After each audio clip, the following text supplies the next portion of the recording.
Welcome to the Film and TV Writer Compensation Report. Hi, I'm Stefanie Palmer, former MGM film executive and founder of Good in a Room. I've supervised the purchase and production of over 20 feature films, hired more than 100 writers, and I have a number of Oscar and Emmy award-winning clients. If you are considering writing a screenplay or TV pilot, you may be wondering, how much money can I expect to make? Money is a sensitive issue, and often people don't really talk about it. I think understanding how money works within the TV and film business is essential for writers. The money-related decisions you make early in your career can have a huge impact on your financial situation in the future. In my experience working with writers to help them sell scripts and launch their careers, I have discovered that some writers have their heads in the clouds, and frequently their expectations of what they would be paid are either way too high or sometimes too low, and are generally out of the zone of reality. Instead, I want you to have the right expectations so that you can focus on making good decisions about your career.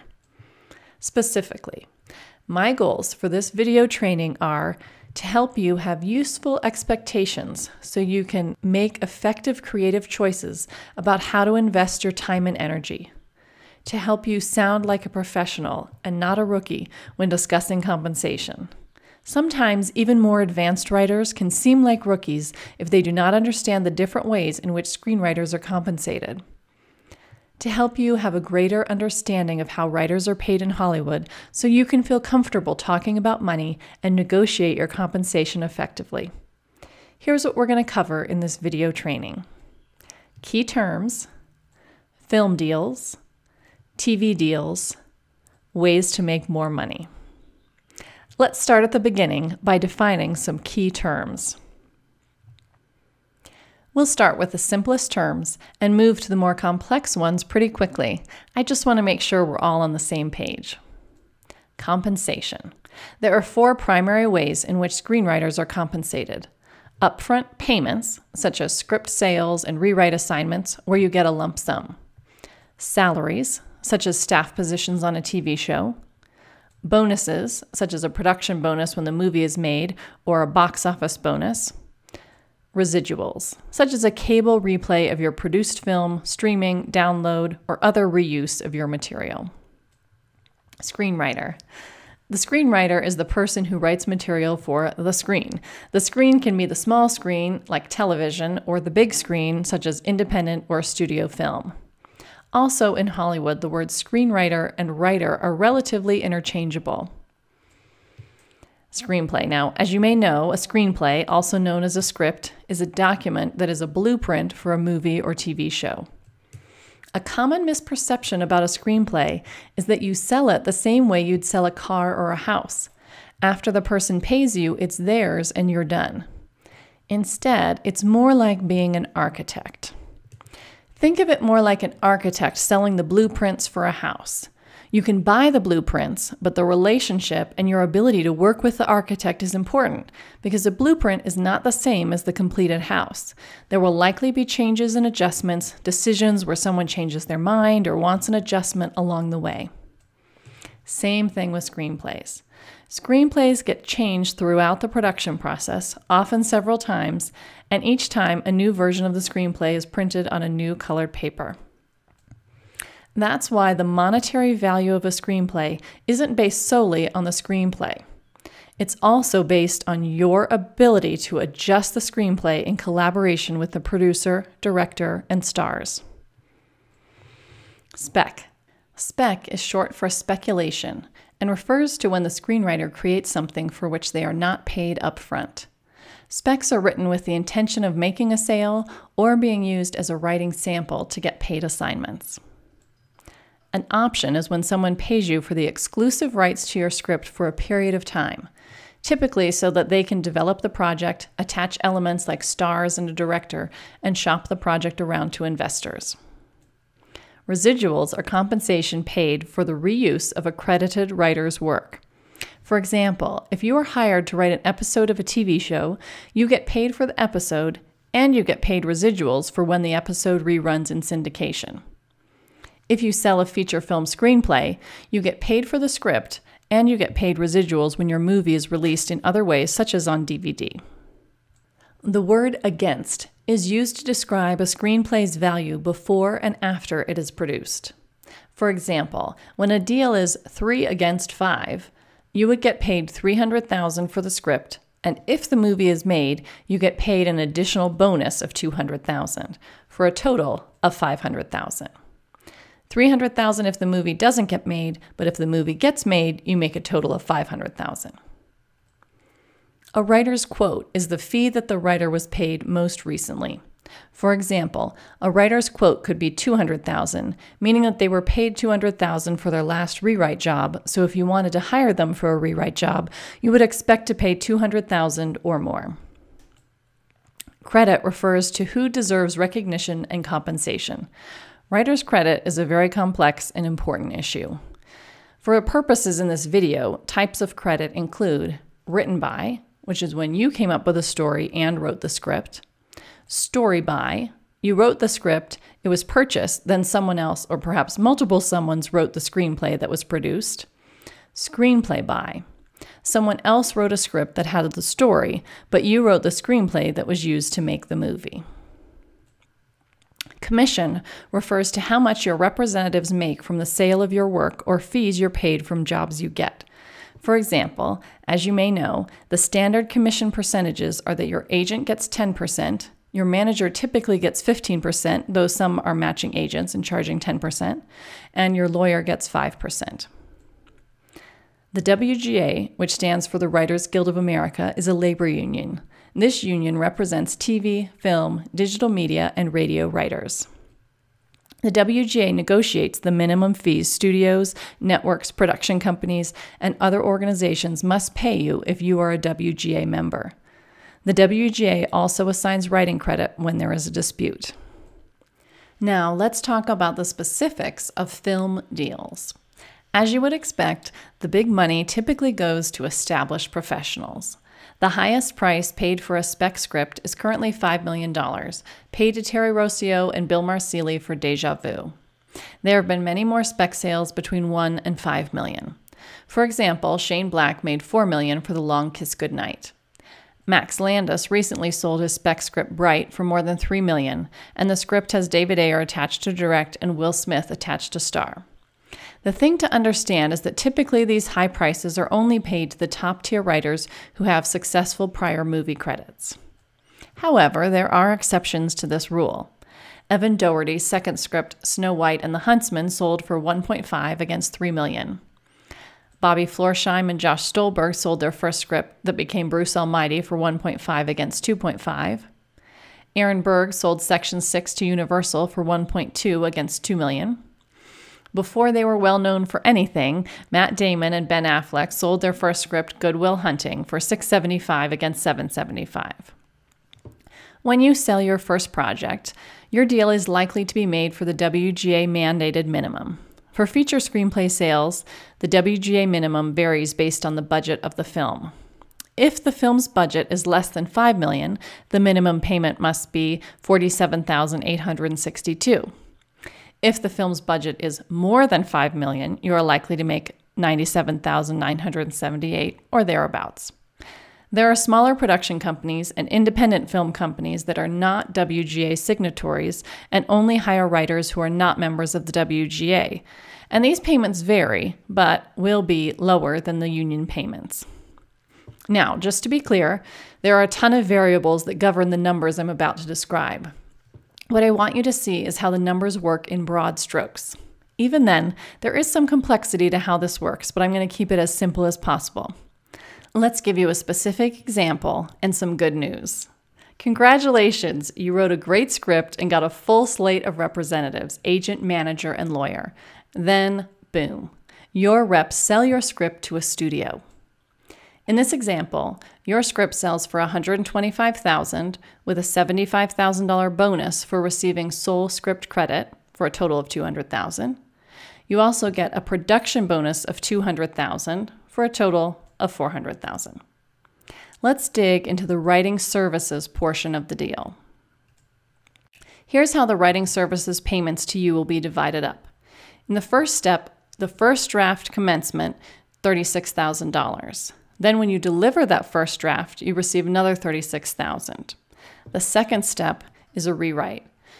Commencement, $17,500, the same amount when you deliver that rewrite. The third step is a polish, and you receive $9,000 when you commence and begin that script, and you receive $9,000 when you deliver it. This three-step deal adds up to a total of $125,000. Now, let's talk about what happens when you receive these checks. What's about to happen is that the studio is going to send the payments to your agency. Your agency will take their 10%. Then they will send 15% to your manager, send 5% to your lawyer, and send the rest to you. Now, you are not required to have an agent, a manager, and a lawyer, but most screenwriters launching careers today do. So, in reality, you make 70% of every payment the studio makes to your agency. So what does that really mean? Here's the three-step deal that you made, and here's how much you'll receive. Kind of a punch in the gut, I know. Of course, keep in mind that you have to pay taxes on your income as always. Hopefully you're still with me as we're not done and the news gets a little better. Here's where you're going to see the power and importance of getting a movie made versus selling a script that doesn't get produced. If the movie gets made and you get sole credit, you get a sole credit bonus plus the additional production bonus for the movie getting made. Often people will talk about the front end and the back end of a deal. This is the right time to explain the difference. The front end of the deal is the money that you are guaranteed. The back end of the deal refers to the money that you could make if the movie is made and includes bonuses and residuals. Regarding bonuses, for example, there is typically a sole credit bonus and a production bonus. There are also sometimes box office bonuses. For example, if a film makes more than $100 million at the box office, the writer will be paid an additional bonus. These, like all aspects of the deal, are negotiated by your agent or lawyer. Now let's get back to your film deal and talk about the beloved topic of residuals. Yay, residuals! Everyone loves making residuals. When the movie does well enough in the theatrical release to get sold on DVD and via pay TV, you receive residuals. Residuals vary widely based on the success of the project. So for our example, let's set a completely arbitrary standard based on the movie Go. I'm using Go because John August, a top screenwriter, shared on his Script Notes podcast that for Go, his first feature sale where he received $70,000 for the script, he was paid over time $337,000 in residuals. Here's an important distinction. Residuals and points are both parts of the back end, but they are not the same thing. Residual rates are standardized and negotiated for all WGA writers by the WGA. Points are negotiated by your reps for the specific deal. So let's talk about points. There are two kinds of points in standard Hollywood deals. There are gross points and net points. Gross points refers to a percentage of gross revenue, and this is where the real money is because it means that you start receiving a percentage of money as soon as the studio receives any money. For example, first dollar gross. Unfortunately, screenwriters almost never receive gross points in their deals. Net points are a percentage of the net revenue after all expenses have been paid. Net points refers to a percentage of the profits of a movie after it has recouped all its costs. It is standard for screenwriting deals to include 5% of defined net profits, and even though that sounds so appealing, it almost always means absolutely nothing because of Hollywood's creative accounting practices. Typically, a film production will claim enough expenses so that no new profit is shown.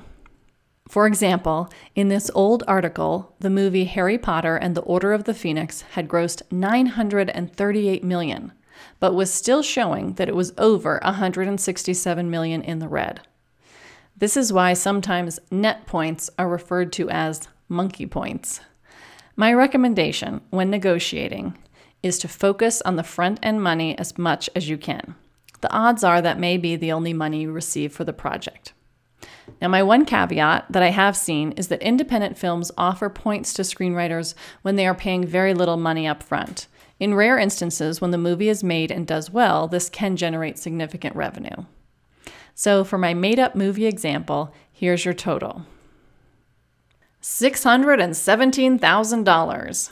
The studio paid out $737,000, and after the commissions were paid to your representatives, and representatives don't get paid commission for residuals, you received $617,000. So you've made more than $500,000. Sweet. But you don't make it all at once. In fact, the payments get pretty spread out. In broad strokes, it works like this. You make your script sale.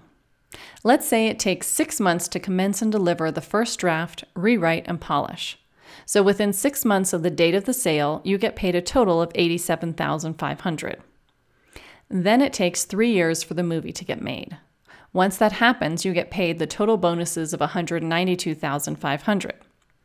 Then, over the next 10 years, your movie becomes a cult hit like Go, and over time you make the residuals of $337,000. This is paid in quarterly payments. This means that over 13 years, you make your $617,000. So, that covers film deals. I hope you have a clearer sense of how film writers get paid. Now it's time to move on to the wild world of TV writing deals. There's a lot to cover in the TV deals, and my goal is to help you understand the TV writer hierarchy as it correlates directly to how much you are paid. First things first, though, we need to cover what makes TV different from film. The way money works in TV is different from how it works in film. This is for a few reasons. First, a film is a work that is complete. A TV show, however, after the initial purchase of the pilot, gets purchased in a series of episodes that can run for years. Second, film is a director's medium. In film, the director and producers are in charge of production. TV is a writer's medium. In TV, the writers are in charge of production. TV writers, therefore, have more responsibilities, including casting, meeting with production designers, editing, etc. TV writers also have to work on a strict schedule and meet frequent deadlines. Third, film is written more as a solo act, and TV is written collaboratively as a team. Now, there are exceptions to this, of course, but even if more than one writer works on a film during the development process, each writer typically works alone and is the only writer working on the film at that time. TV is written collaboratively by people who have different skill sets and different levels of experience, with the higher level writers being paid more than the staff writers. Fourth, the world of TV has more options. Films are generally 90 to 170 minutes long. For TV, there is more variety and complexity. You've got sitcoms in 30 minutes, dramas of 60 minutes, variety shows like talk shows, reality TV shows, sketch shows, animated shows, etc. And each of these types of shows pays writers differently. As you can imagine by now, the way money works in TV is very complicated. There are such wide variety of different situations. That said, here are some basic principles. The higher level writers make more money. Network shows pay more than cable shows. 60-minute shows pay more than 30-minute shows. That sounds pretty straightforward, right? But then there are different fees for story, teleplay, and rewrites, different rates when you're in pre-production versus production, different rates for narrative, variety, sketch, and reality shows. This is why the Writers Guild schedule of minimums is 40 pages long. Then there's the world of subscription video on demand, otherwise known as SVOD, such as Amazon, Netflix, and Hulu+. These companies are playing by different rules than the network and cable, and pay writers not only according to their experience, but depending on the number of the channel's subscribers, the budget for the show on that channel, and the length of the program, which can vary more widely. So let's move into an example where you get a job writing for TV. Congratulations! Your reps get you hired on a half-hour network show as a staff writer. Staff writers are also often called baby writers. You're hired for 20 weeks, 7 of which are pre-production and 13 are production. You and the rest of the writing team are responsible for 13 episodes, and in the course of the job, you write 2 scripts. You get paid approximately $4,000 per week for 20 weeks. That's $80,000 paid by the network, which is a pretty nice salary. At this point, you are on the lowest rung of the ladder in the hierarchy of TV writers. At the bottom is you, a staff writer. At the top is the executive producer, aka the showrunner. Your job is to climb the ladder. So you're not a baby writer for long because you're doing a great job. And as time passes, your show stays on the air, and each season you get promoted. You become a story editor, executive story editor, and eventually a co-producer. Now, let's pick our example back up in season 4 of your show with the same set of circumstances. You're hired for 20 weeks, 7 of which are pre-production and 13 are production. You and the rest of the writing team are responsible for 13 episodes, and in the course of the job, you write 2 scripts. Now, the next few slides are the most complicated of this whole video, so stick with me. Even if you don't get the specifics of each piece, it will hopefully become clearer by the end. There are 4 components to the co-producer salary: the episodic fee, pre-production salary, production salary, and script fees. Here we go. As a co-producer, you get paid more, but you also get paid differently. Your total fee is calculated based on the number of episodes you and the team are to create and the co-producer's fee per episode. This time, you're going to get paid an episodic fee of $15,000 per episode. So for 13 episodes, you're going to make a total of $195,000. But you get paid differently during pre-production and production. What happens is that you get paid the same $4,000 weekly minimum you made as a baby writer for the first 7 weeks. That's $4,000 times 7 weeks for $28,000. For the 13 production weeks, from the $195,000 that the network owes you for the episodic fee, the $28,000 pre-production fee gets deducted, which totals $167,000. And over the following 13 weeks of production, you're paid the episodic fee minus the pre-production fee prorated over 13 weeks, or $12,846 per week. So that's $12,846 per week for 13 weeks, totaling $166,998. Then, on top of that, you get paid an additional fee for the 2 scripts you wrote of $24,000 per script for an additional $48,000. So, for the 20 weeks of work as a co-producer, you make $28,000 total for the first 7 weeks, $166,998 total for the next 13 weeks of production, plus $48,000 total for your scripts, for a total of $242,998.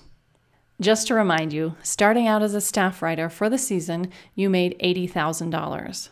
On the same show, for the same length of time, as a co-producer, you made more than $240,000.